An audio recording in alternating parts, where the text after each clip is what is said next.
Hello, heroes and dreamers. I am Peaches, your host today on Campbell's Corner.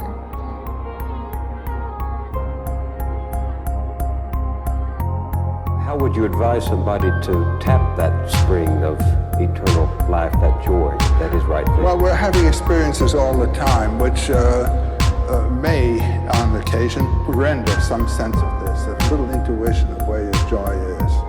Grab it. No one can tell you what it's going to be. I mean, you've got to learn to recognize your own depths.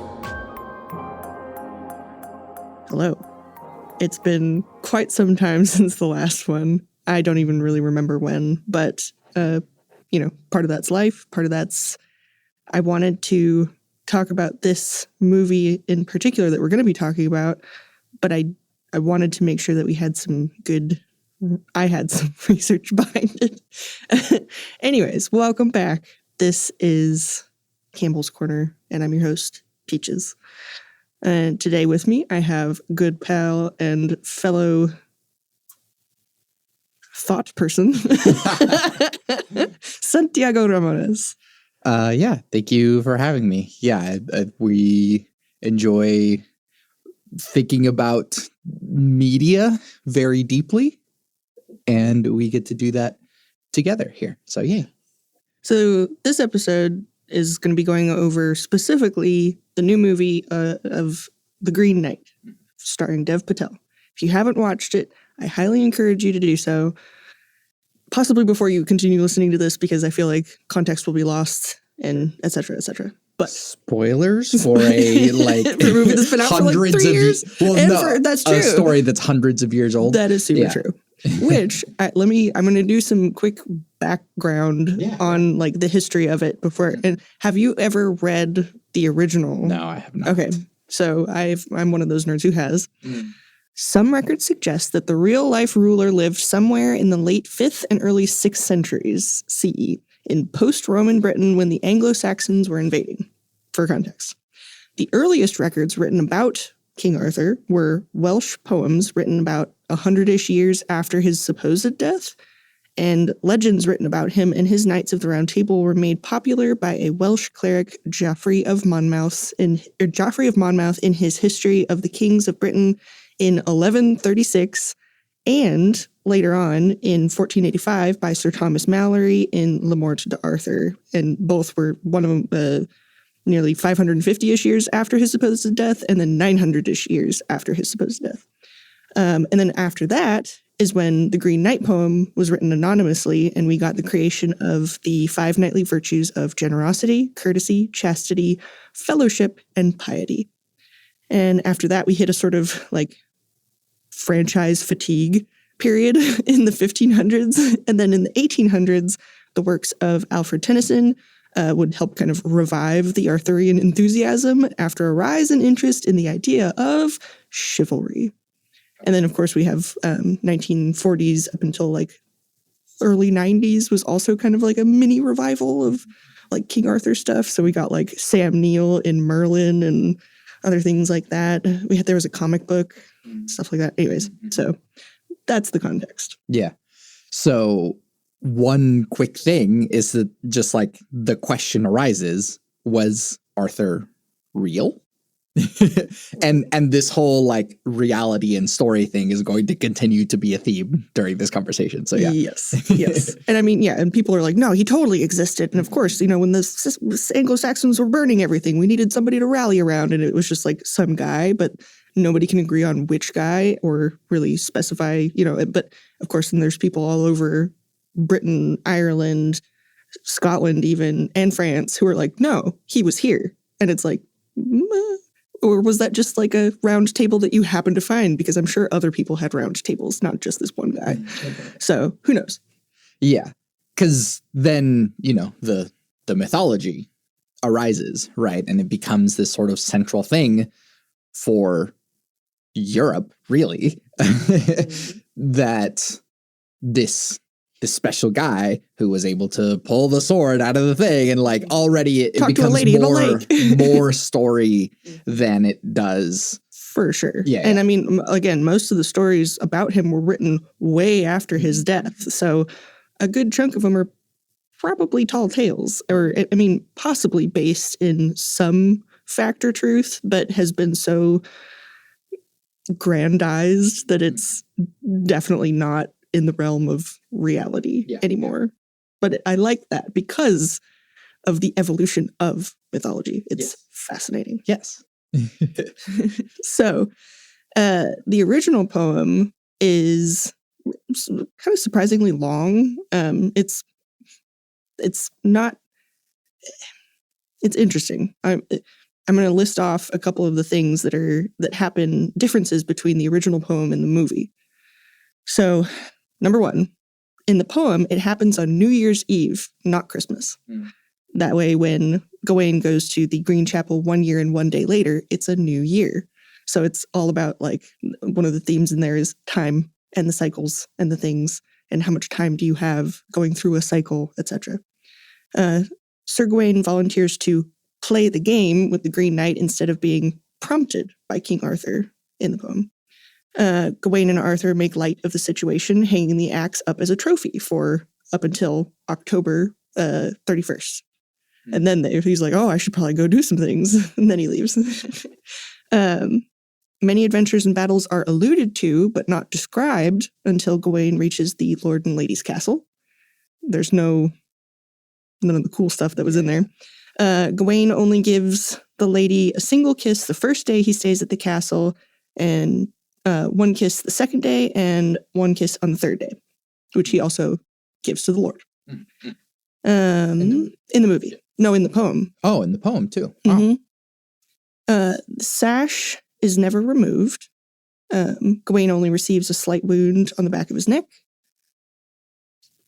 for a lesson. And then Green Knight reveals himself to the Lord of the Castle, or reveals himself to be the Lord of the Castle, Lord Bertilac de Hot Dessert. Hot Dessert. I don't know how to pronounce it. That's fine. And then the old lady in the castle, the woman in white, is revealed to be his mother in disguise. And then in the poem, he returns to Camelot wearing the girdle as a token of his failure. And the Knights of the Round Table absolve him of his failure and declare that they too will wear green sashes in honor of his adventure and as a reminder to be honest. And then the poem wraps up with a French phrase, Honi soit qui mal pense. Again, not a good pronunciation. I've done some French studying, so Honi soit qui mal pense. That's much better. Which translates to shame be to him who thinks evil of it, or shame on anyone who thinks evil of it, which, I mean, is kind of... evil of what? So, let's see. It says under here, the phrase is believed to have originated with King Edward III in the context of the Order of the Garter, possibly after an incident where a garter belonging to the Countess of Salisbury fell to the floor during a dance. So, like, don't be dishonorable in the things, I suppose. Okay. That I need to kind of dissect a little bit more. I only just re-found that after I reread through the poem again. Anyways. So those are the differences between the original poem and the movie. So now... Yes.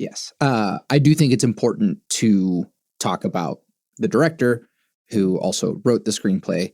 The director's name is David Lowery.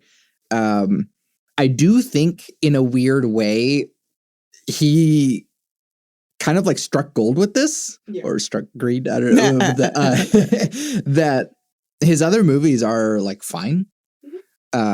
He like has a style about the things that he does, but it's like it's not really that like remarkable. And so it's just kind of wild that, you know, this was so that this filmmaker like made a film that is like so like remarkable and like upper echelon of, as far as, I don't know, for me as a film fan, I'm like, whoa, this is really good. And then I saw the like Peter Pan and Wendy one, and I was like, this is no a film. And so, yeah, I do think it's interesting in that way. I also think that, yeah, it's very film. Like you kind of have to be a bit of a film snob. It's to definitely appreciate this on movie. on the artsy fartsy side of like film stuff. And it's like it's slow. It makes you have to think a little bit when you're watching it, and kind of like there's a lot of symbolism, a lot of, there's color symbolism, there's like metaphors and people when they're talking, there's replicated characters that aren't necessarily the same character period, like the same actor, but it is an echo of a different character, and it's very, very, very, like you could watch it a gajillion times and still find like, oh, I see, that's what they're saying with that. The meanings will just keep showing up. Yeah.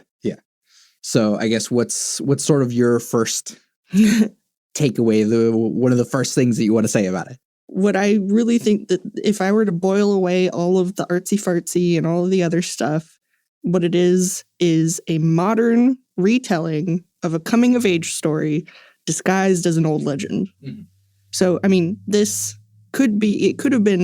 didn't even have to be the Green Knight. I mean, it makes it all the better because it's the Green Knight, and it only adds to the message, which is man versus nature, or it could be mother and father versus son. It could be son versus expectation, or it could be mortality versus time. Yeah. I mean, there's so many different things, but because of it being the Green Knight, I think it touches on all of the things, and it does it really, really well. Yeah. I think for me, and again, this is what I was saying before we started recording, is that I do think that maybe some of my like coloring of the interpretation is making it even like grander than it might be, which is that like, to me, this is like a meta story. Like it is about the Green Knight, and it also is not. Mm-hmm. And it's about the story of the Green Knight and about the telling of the story of the Green Knight and the ways in which it like has been reinterpreted over time. And so like, I don't know, a lot of it is like more metaphor than it is actually like there's a character. His name is Sir Gawain. He goes on this quest. Like, and it's more about like, imagine a knight who would go on a quest. Basically. And you put meaning to the things, and I think that's kind of how he designed it. You find the meaning and there's so many different meanings that you could land on. Like I said, I mean, like man versus nature, mother and father versus son, et cetera, et cetera. Color symbolism is in there like heavily, and I'm still trying to unpack all the things, because it's like, Gawain. The way that they pronounce it is Gawain, but like, yeah, you can everybody say knows Gawain. Yeah, like sure. Galinda. Sure. So I'm just gonna go with Gawain because that's what I'm used to. Anyways, so he wears yellow for a majority of it, and yellow is typically reserved for royalty in certain contexts, and also cowardice. I mean, if you're going symbolism route, I mean, you have like gold, and then you yellow-bellied under, whatever kind of stuff. So anyways, and then his father figure, the King Arthur, was wearing blue or green or both. I can't remember. I didn't pay much attention to what he was wearing, and then his mother was wearing green. And he was wearing gray clothing, Gawain. And when he makes it to the castle where the Lord and the Lady are, the lady exclusively wore blue, which is typically calm and wisdom and things like that. She goes on this diatribe about the color green. Yes. I think, and that brings, so her speech that she gives on like, I think it's like the second day, but they're by the fire, and she gives this awesome monologue, and it's basically what did I write down in my notes? I said, the lady's monologue is the most important. It's the point of the movie. And I didn't write any of it down, so I encourage you to go and watch it so that you can figure out that for yourself. But and then the Lord's questions right after that are also important. And he was wearing red, the whole time, which is, lust, passion, blood, things like that. And his questions right after are also important in showing Gawain's current status of growth that he's gone through and like where he's at in his journey to manhood, so to speak. Sure. And where he's potentially failing, and then ends up he does fail. Ish. Yes, he failed. Anyways. And then there's White, which is the old woman who was just kind of chilling in the background. Yeah.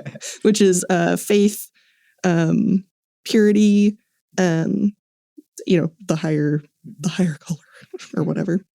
But then also we must acknowledge the color green, which, yes, the lady goes on this diatribe about the color green, that it's being the color of nature, but it's also like the color of like decay, and like mold becomes the like, and so green is like the inevitable passage of time as well. And so like the Green Knight is so like specifically like about facing mortality, nature versus man. Yeah, yeah, exactly. And so the sash, the girdle, whatever, that's what they called it in Wikipedia, but that it guards him from danger. It keeps him safe. And it's interesting that it itself is also green, but it's interwoven with gold or yellow, which is cowardice, which is those other things. Yeah, yeah. And so it's like protecting him from the passage of time, protecting him also from growth. And the only way for him to fully embrace his becoming a man and also his mortality is to let go of the thing that is magically protecting him. So yeah, so when he gets to the Green Chapel and he faces the Green Knight, because in the story, we kind of skipped over this part, but basically, and also speaking of cycles, because, cycles, nature, things. So in the beginning, Gawain is tasked with facing off against this Green Knight who shows up in the movie Christmas Day. And the Green Knight says that he challenges, or he calls for some brave knight to come and deliver him a blow that he will return. He will return in a year. And everybody's like, it's almost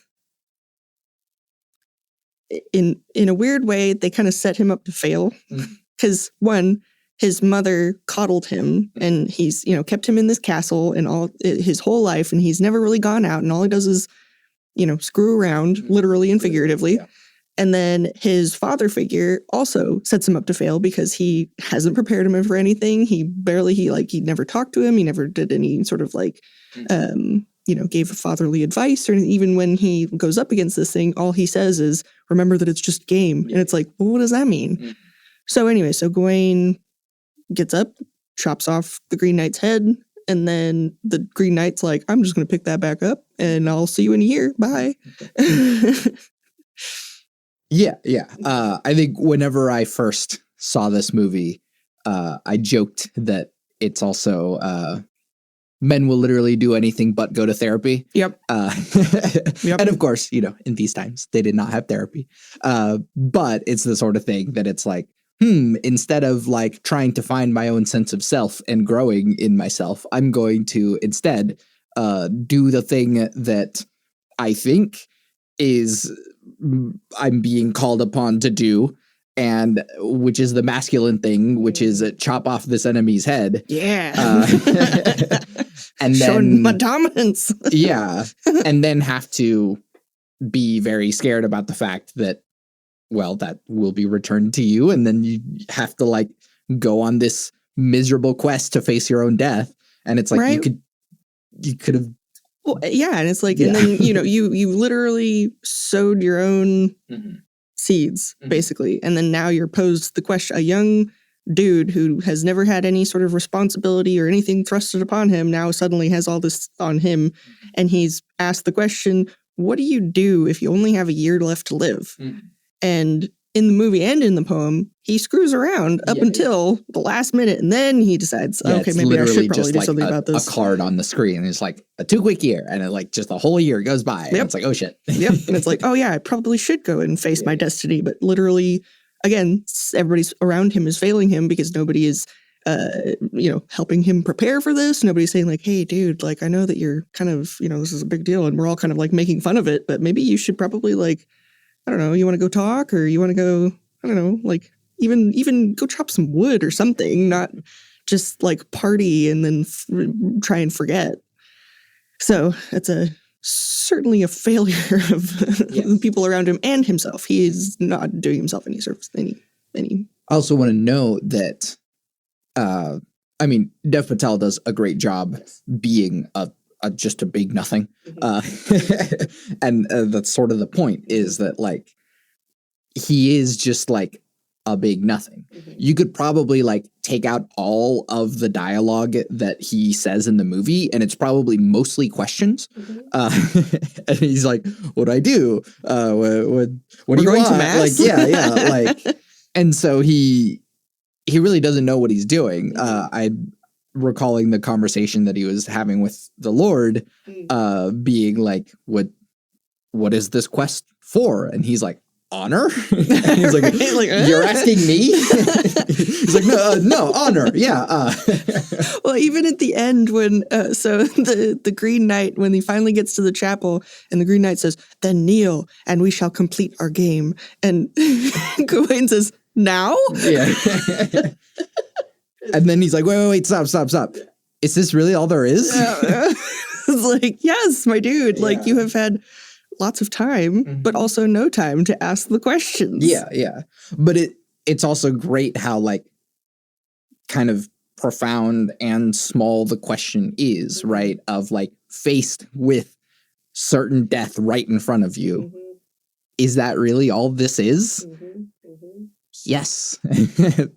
This whole thing, this is all it is. And how are you going to meet that? Yes. That is where the honor part comes in. To which the Green Knight responds, were you expecting something else? Yeah, like no, this is it. Is Let's there go. anything else it ought to be? Like, this is what it is. So now back to there's two endings, quote unquote, in the movie.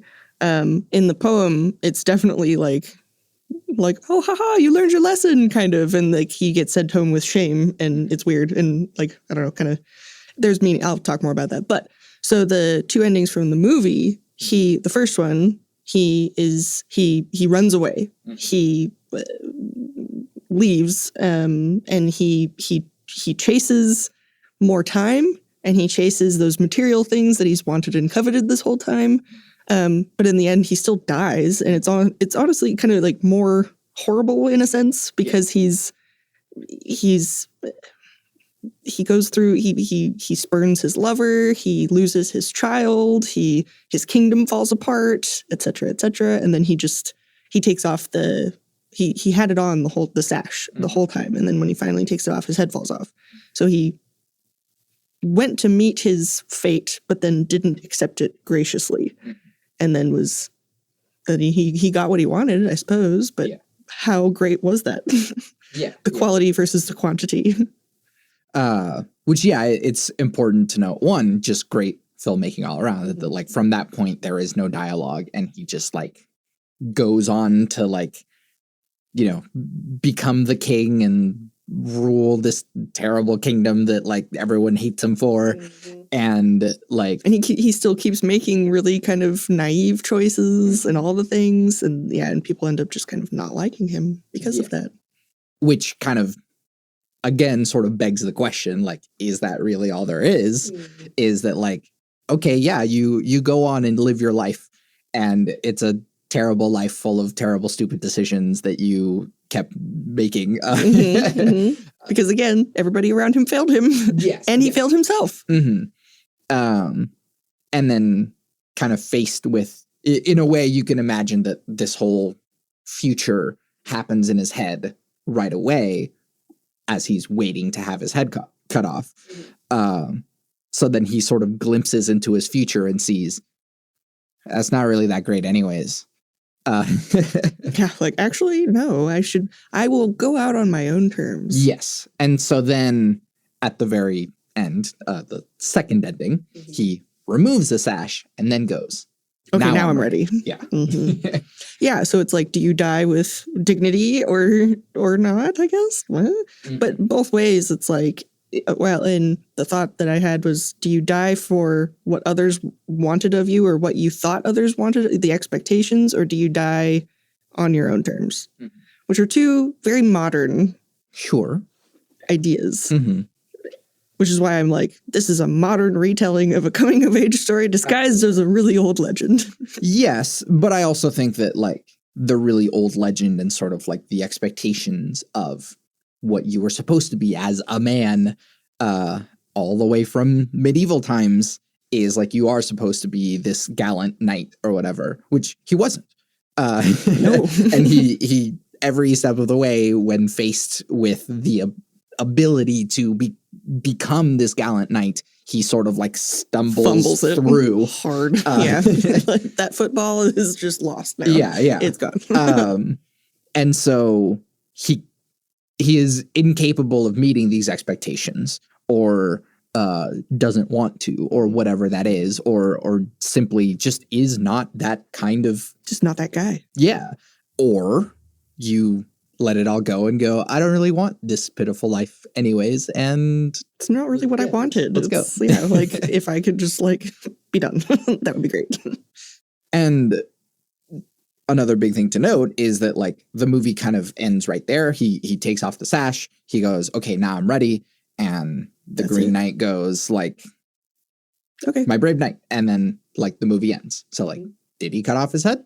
I don't know. There's also like a post ending, which is like with a crown on the floor, and one of his girls picks it up and puts it on, which sort of implies in that, like, I guess, alternate reality, the woman became queen and whatever sort of, you know, things that she might have lived up to that Gawain did not. Yeah.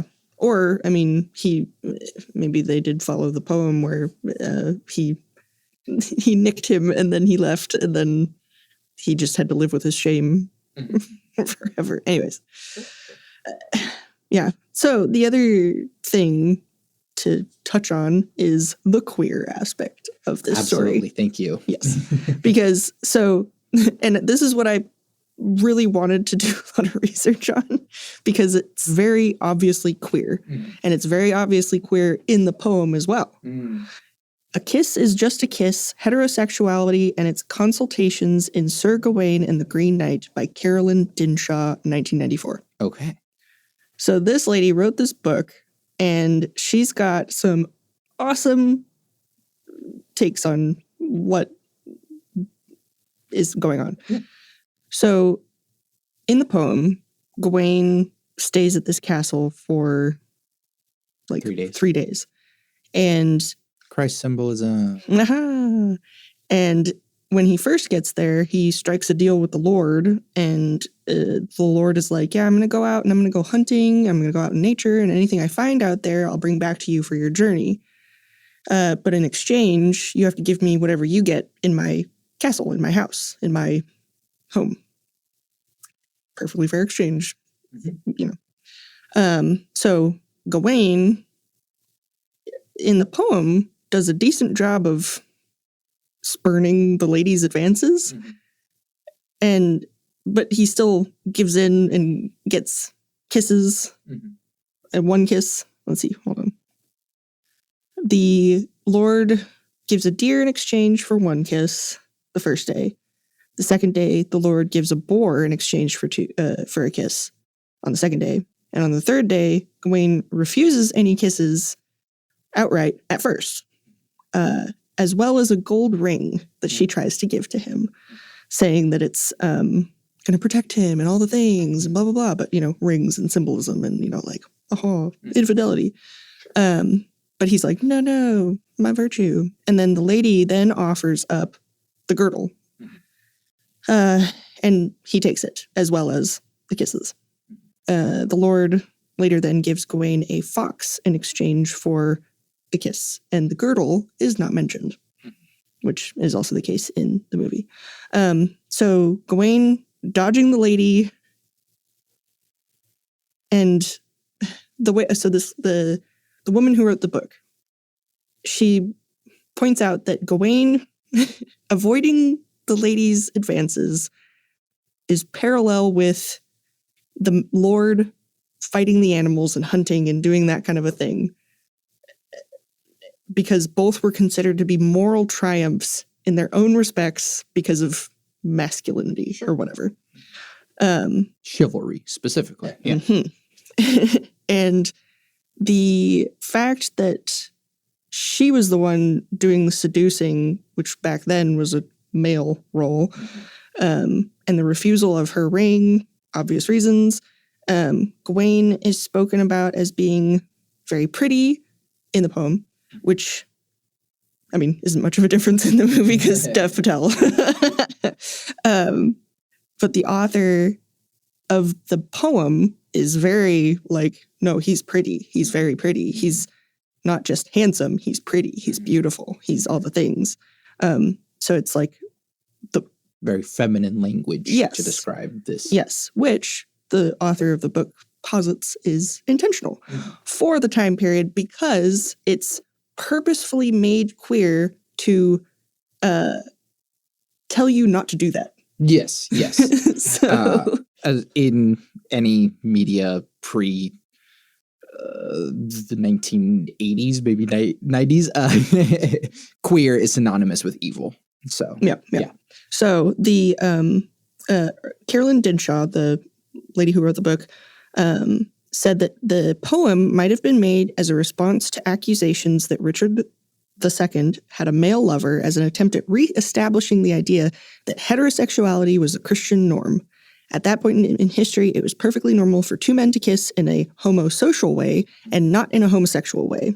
But after this point, it was, all the propaganda of like, no men can show emotions, period. You can't hug, you cannot kiss, you cannot even give each other compliments, for crying out loud. Like it's all, so all homosocial expressions were eradicated because everything was then tied to homosexuality, even though it had absolutely no homosexual whatever in it. So that's what she talks about in the poem. Okay, and so Yes. Gawain and the Lord did kiss. Yes. Both in the poem and in the movie. Yep. And so Not as many times in the movie. sure. But the movie was very intentional to kind of be like, he clearly wanted this kiss from the Lord, and kind of very lightly goes like, unhand me. I gotta go. And so he in a way, it's sort of, he like recited the line dispassionately. It's like, this is what I'm supposed to say whenever a man kisses me, I guess, even though, dang, that was nice. It's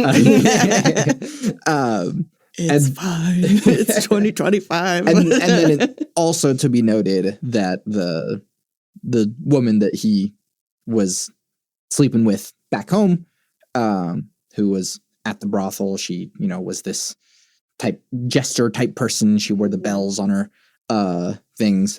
She has a very like short cut hair, and so like she herself is also very like masculine, and so like even the woman that he does have a relationship with is very masculine coded.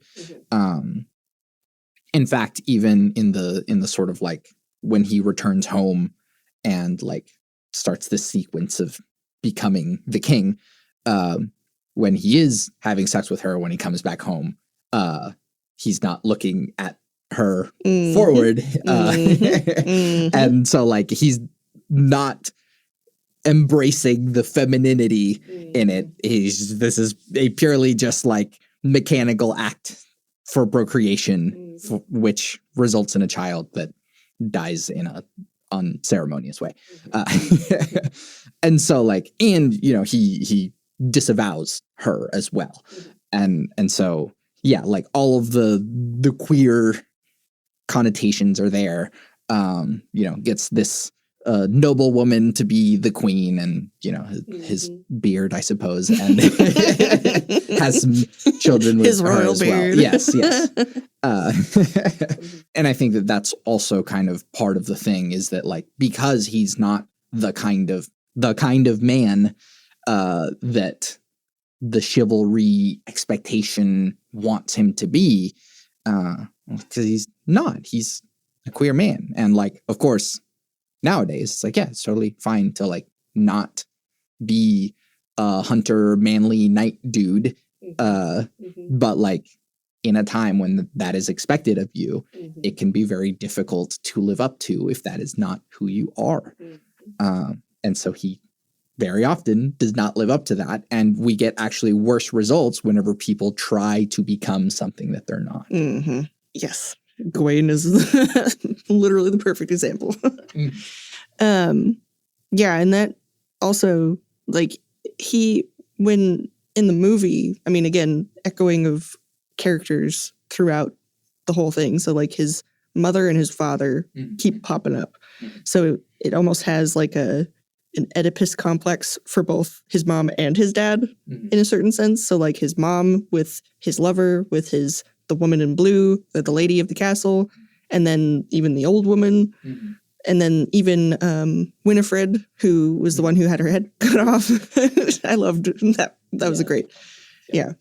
And then King Arthur, and then even the bandit to kind of, they had a thing.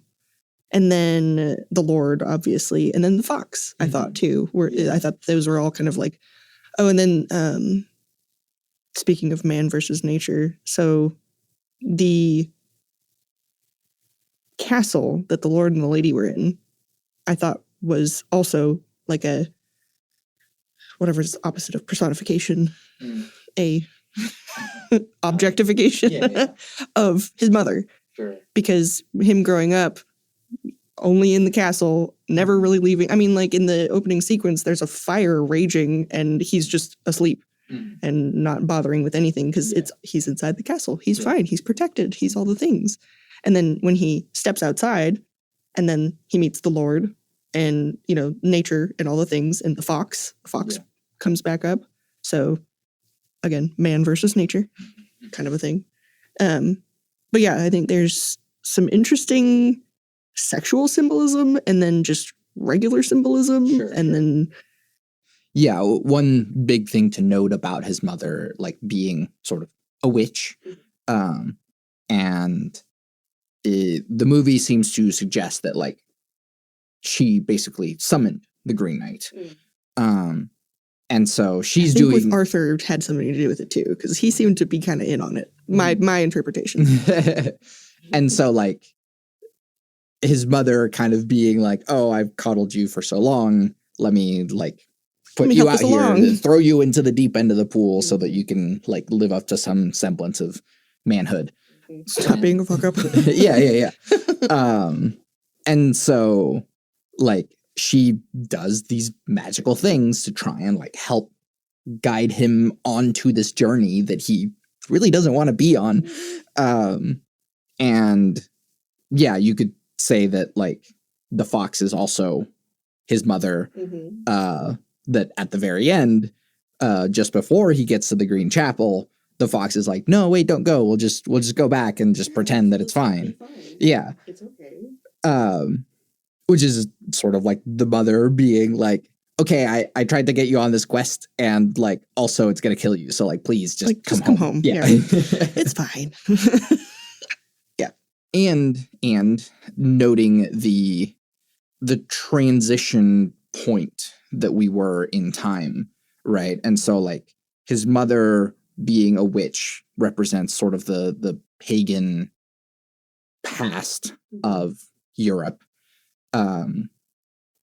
And Arthur being sort of this like the chivalry knights sort of thing. Christian. Yeah. But even that was sort of like dying as well, right? Like literally Arthur and his queen were on the end of they were very sickly looking and mid-death by the time that Gawain goes on his journey. Which is, again, like, wait until the last minute to, yes. pick your heir there, even though, because he didn't seem to have any children of his own. Yeah. So it's like the one kid who was tied to you by blood, he's been screwing around this whole time, and you're just going to throw him into, again, the deep end. So back to cycles. Yeah. Time. She's a cruel mistress. Sure. And then I think going back to this sort of like interpretation of story sort of thing, right? That like, when I say that like this is more than just a movie telling the story of Sir Gawain, it's a movie about the telling of the story of Sir Gawain.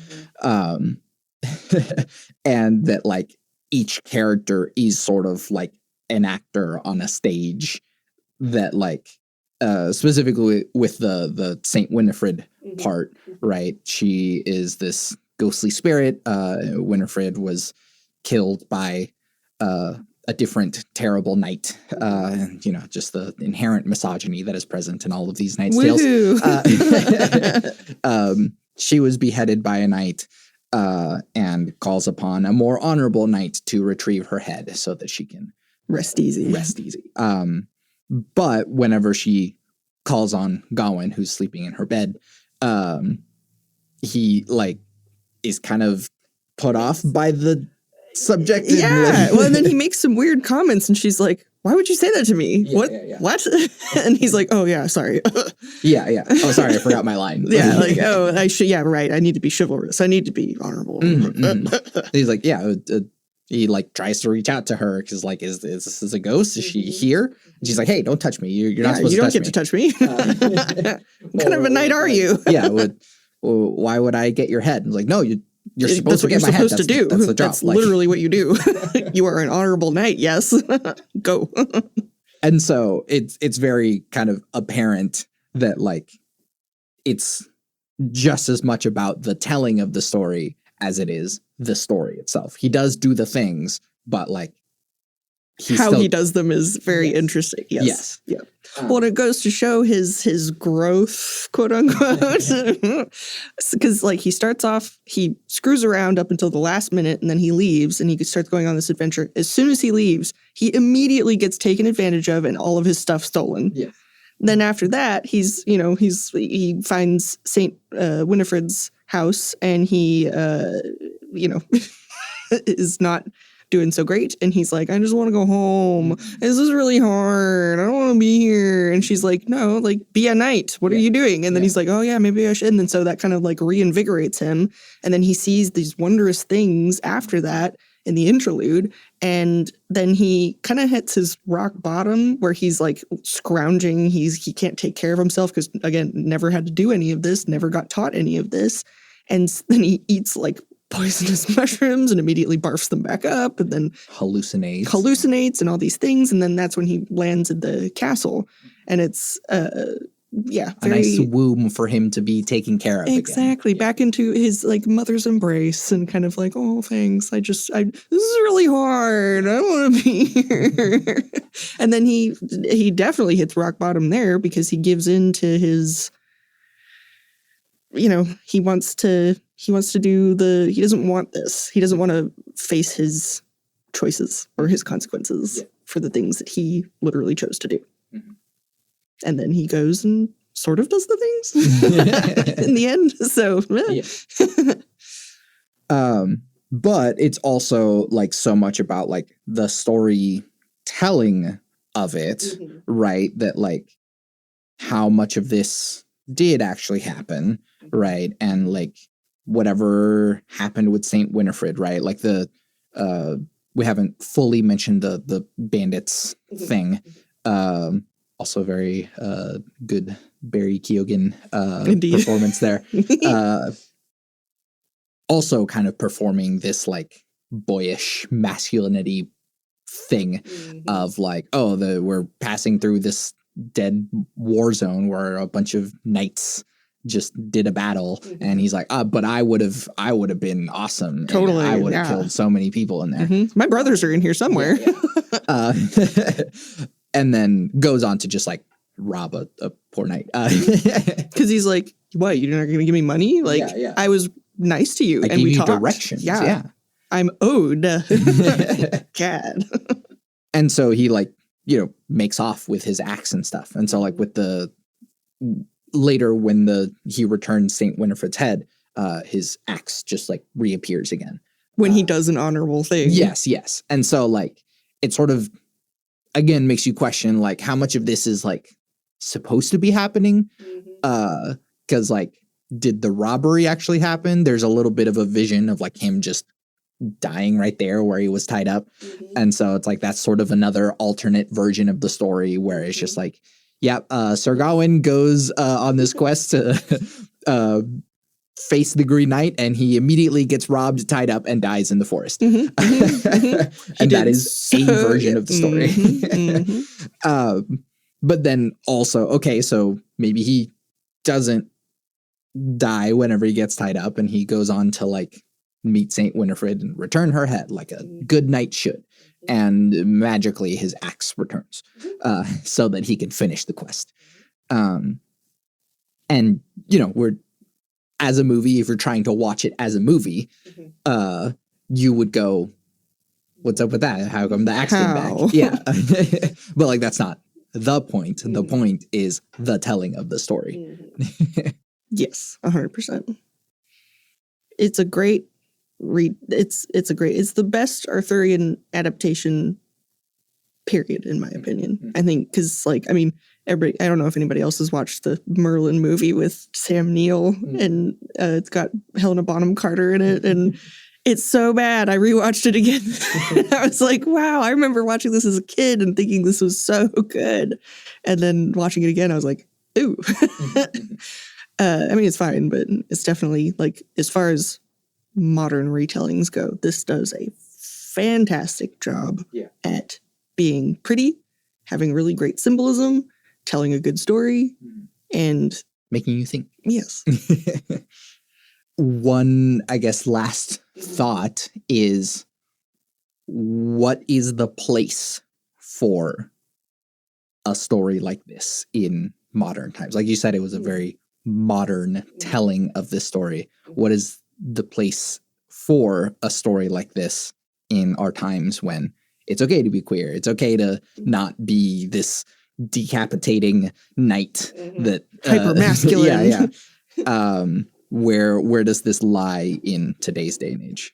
I think it's all about like experiencing life, and regardless of how much time you have, just leaving your castle once in a while, not, letting your whoever coddle you or quote unquote protect you or, keep you from the wide world, but going out and seeing it, experiencing it, hopefully with some other people that could support you in that, because we see with Gawain how well that worked out for him, and making, informed decisions before, getting thrown out into the scary world.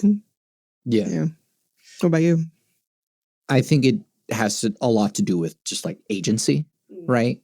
That Gawain is this very passive participant in his own story. He's just forced along by... This is what everybody else wants. Yeah, by the quest and by time and being a just, passive participant in his own life. And instead,